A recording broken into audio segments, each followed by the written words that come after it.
teve como objetivo avaliar a distribuição espacial e temporal das condições microclimáticas no interior de uma instalação compost barn fechada, equipada com ventilação em túnel, durante o período de verão e inverno. Esse experimento ele foi conduzido na Fazenda Nona da Silva, aqui mostrando essa instalação, totalmente fechada. Essa instalação está localizada na cidade de Cajuí, que fica no estado de Minas Gerais, na região da Zona da Mata. O estudo ele foi realizado em 2 períodos, sendo no período de dezembro de 2018, no período de verão, e em julho de 2019, no período de inverno. E, mostrando essa instalação, ela tem 55 metros de comprimento, 26,4 metros de largura, tem 5 metros de pé direito, né, as laterais totalmente fechadas por cortinas, material não isolante. A vista interna dessa instalação, aqui mostrando a área de cama, o corredor de alimentação com 4 bebedouros, a pista de trato, por onde circula o maquinário para fornecer a ração para os animais, e na lateral oposta, um corredor de serviço para o manejo dos animais. Nessa face da instalação, na face sudeste, tem 5 placas porosas, e na lateral, no lado oposto, 5 grandes exaustores, né, sendo que um exaustor ele fica na região do corredor de alimentação. O sistema de resfriamento adiabático evaporativo, ele é acionado quando a temperatura do ar está acima de 21 graus Celsius. Aqui mostrando a vista da instalação, as 5 placas, constituídas de celulose, a vista interna da instalação, né, com a presença de forro e de 5 defletores. Esses defletores, eles têm a principal funcionalidade de estar direcionando e aumentando o fluxo de ar para os animais. E na lateral oposta, né, 5 grandes exaustores aí com um diâmetro de 0,5 metros. Falando um pouco sobre a cama e o manejo desse sistema, a cama ela é constituída de maravalha e casca de café. Durante o período experimental, a cama estava com mais ou menos 60 centímetros de profundidade. A reposição de cama nas 2 estações tem ocorrido há aproximadamente 12 a 15 dias. O revolvimento ele é feito 2 vezes ao dia e utiliza esse implemento agrícola, que é um implemento híbrido, que seria o escarificador com rolo destoador. Durante o verão, foram alojadas na instalação 80 vacas, e durante o inverno, 88 vacas, distribuídas em 2 lotes. A lavagem do piso do corredor de alimentação, que é um piso de concreto, é utilizado o sistema flush, que se utiliza água, e todas as vacas são de raça holandesa, com um peso de cerca de 600 quilos. Em relação aos instrumentos e medições ambientais, foram coletados dados de temperatura de bulbo seco e umidade relativa do ar, tanto no ambiente externo quanto no ambiente interno. Esses dados eles foram coletados 24 horas por dia, em intervalos de 5 minutos, durante 15 dias, e foram um total de 54 sensores, no caso foi utilizado o sensor DHT-22, foram distribuídos na região da cama e do corredor de alimentação, uma malha regular de 5,5 metros por 3,5 metros. Esses sensores enviavam os dados para uma estação principal. Essa estação principal ela constituía numa placa Arduino Mega 2560. Em cada placa foram acoplados um módulo de relógio RTC, 4 sensores DHT-22, o display, que é onde mostrava os dados de temperatura e umidade, também dados de hora e a data, e esses dados eram salvos e enviados para um micro SD. De posse dos dados de temperatura e de bulbo seco e umidade relativa, esses dados médios foram distribuídos em 4 períodos, sendo compreendidos no período da madrugada, no período da manhã, da tarde e da noite, com o intuito de estar verificando o período mais crítico em relação ao ambiente térmico da instalação.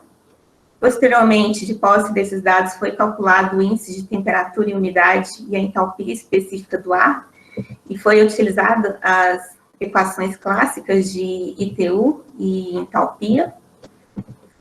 Aqui mostrando a disposição desses sensores no interior da instalação, e essa estação principal foi colocada nas pilastras, né, como um suporte para poder estar distribuindo na região da cama.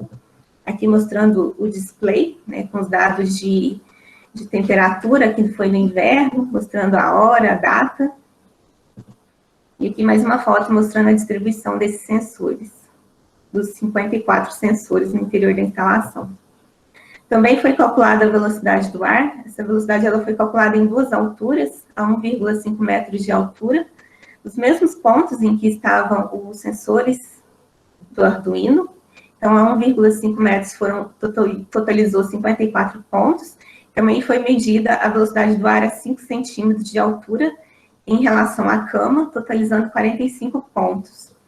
Para a medição da velocidade do ar, foi utilizado um anemômetro de fio quente, né, e como os 5 exaustores eles permaneciam sempre ligados, foi feita apenas uma medição da velocidade do ar durante cada dia de coleta, né, totalizando 15 dias no período da manhã.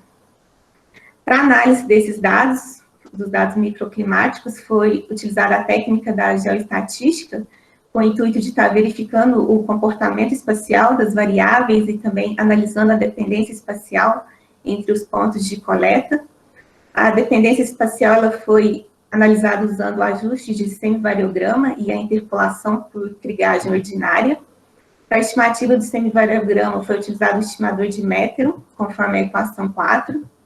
E, posteriormente, foi calculado o grau de dependência espacial, em que abaixo de 0,25 é considerado uma forte dependência, entre 0,25 e 0,75 uma dependência moderada, e acima de 0,75 como uma dependência fraca. O semivariograma foram ajustados de acordo com os modelos esféricos, modelo exponencial e modelo gaussiano. Esses foram os modelos que foram testados. E, posteriormente, de posse dos dados interpolados, foram gerados os mapas de superfície, utilizando o software Surfer. Aqui nessa apresentação, eu vou me atentar mais em estar apresentando já diretamente os mapas gerados pela geoestatística. Já na parte de resultados de discussão, aqui são os gráficos com a média dos 54 pontos de temperatura e umidade relativa, que corresponde aos dados no ambiente externo, no verão, e no ambiente interno, no inverno, e aqui seria no ambiente externo, no verão, aqui no inverno, no ambiente externo, no inverno, e no ambiente interno, no inverno, e aqui seria no verão. A gente observa que os dados eles tiveram um comportamento similar até a temperatura de 21 graus Celsius, que é onde ocorreu o acionamento do sistema de resfriamento.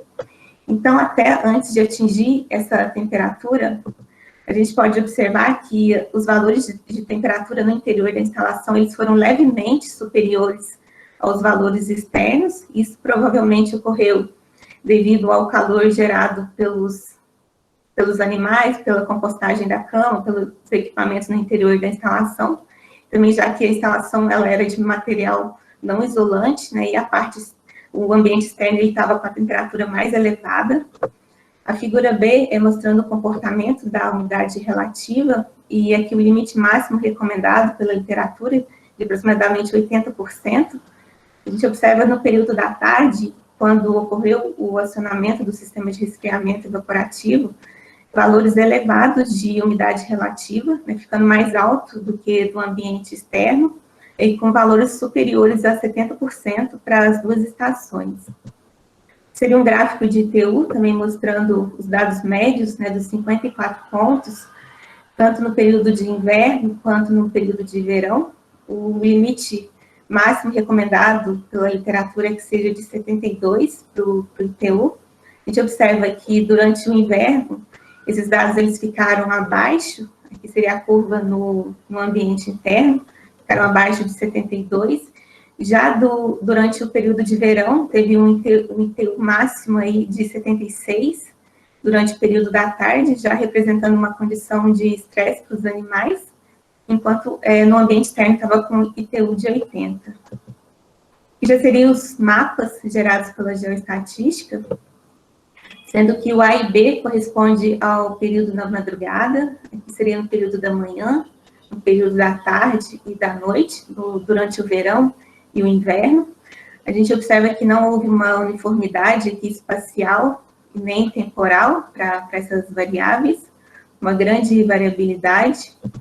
Durante o verão, aqui seria o sentido do fluxo de ar, então as placas elas estão desse lado e do lado oposto os exaustores.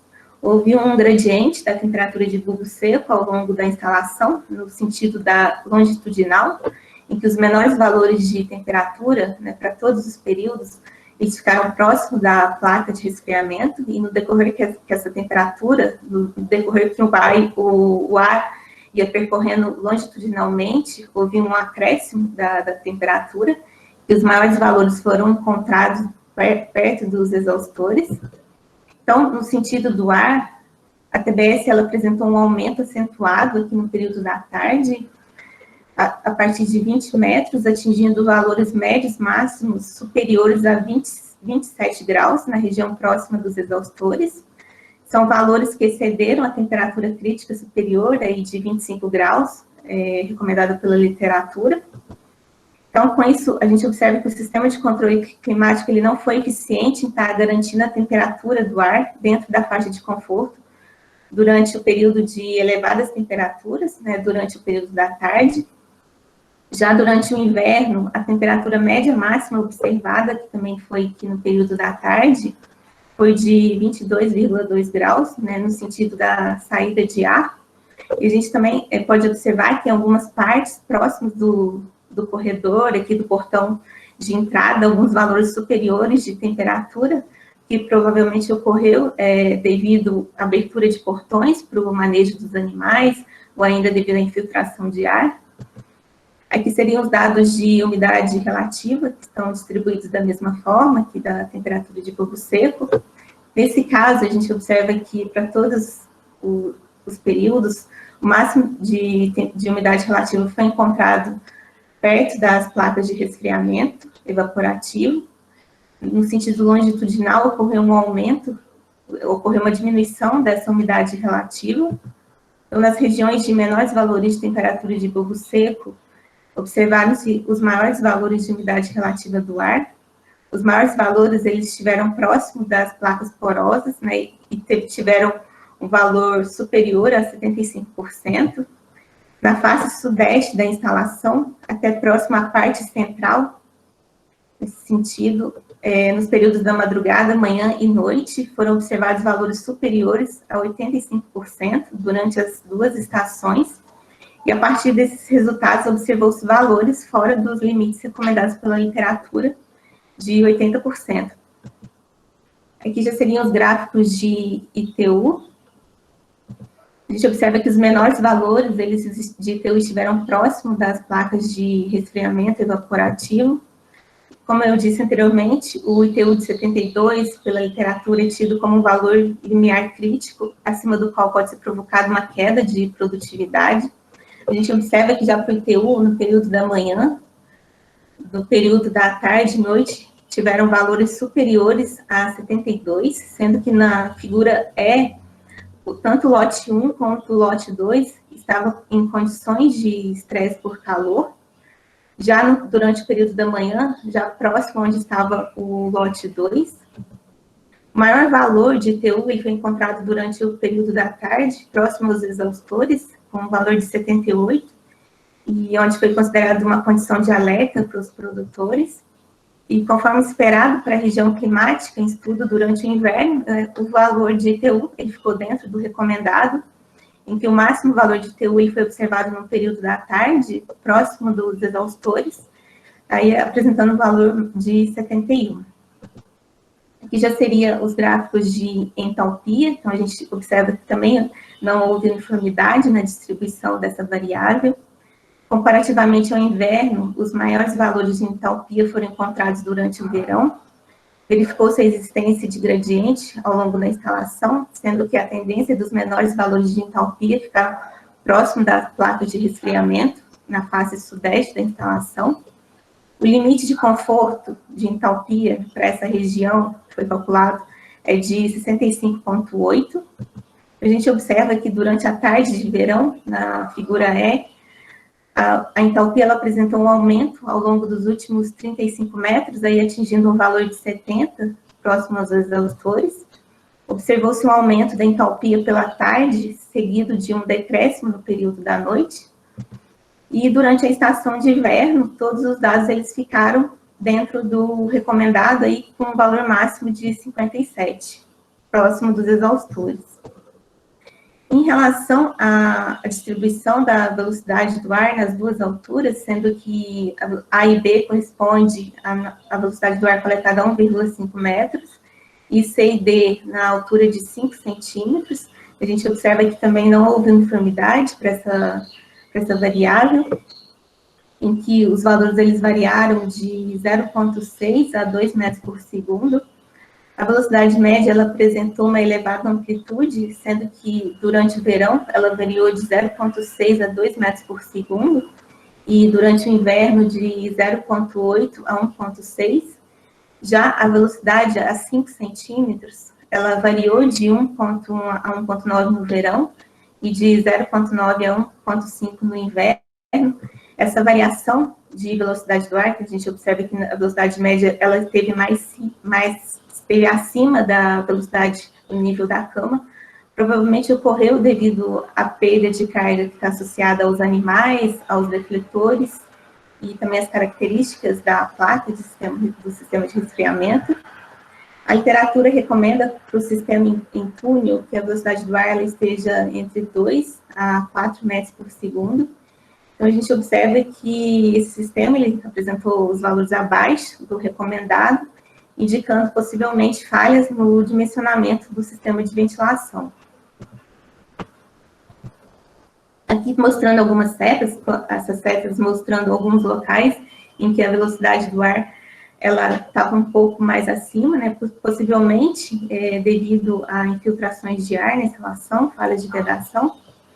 Como conclusões, tem-se que foi verificada uma variabilidade espacial para a temperatura de bulbo seco, umidade relativa, índice de temperatura, umidade, entalpia e velocidade do ar. Foram observados elevados valores de umidade relativa, superiores a 75%, próximo das placas de resfriamento, durante as duas estações. O ITU e a entalpia estiveram acima dos limiares, principalmente durante o período quente, no verão.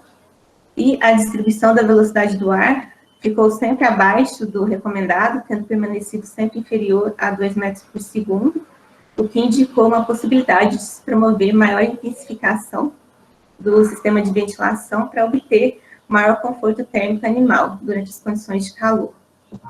E observou-se que o sistema de resfriamento adiabático evaporativo ele auxiliou na melhora das condições térmicas da instalação. Contudo, provavelmente em razão da falta de isolamento térmico, dos fechamentos da cobertura, não possibilitou uma uniformidade térmica espacial e nem temporal para as duas estações avaliadas.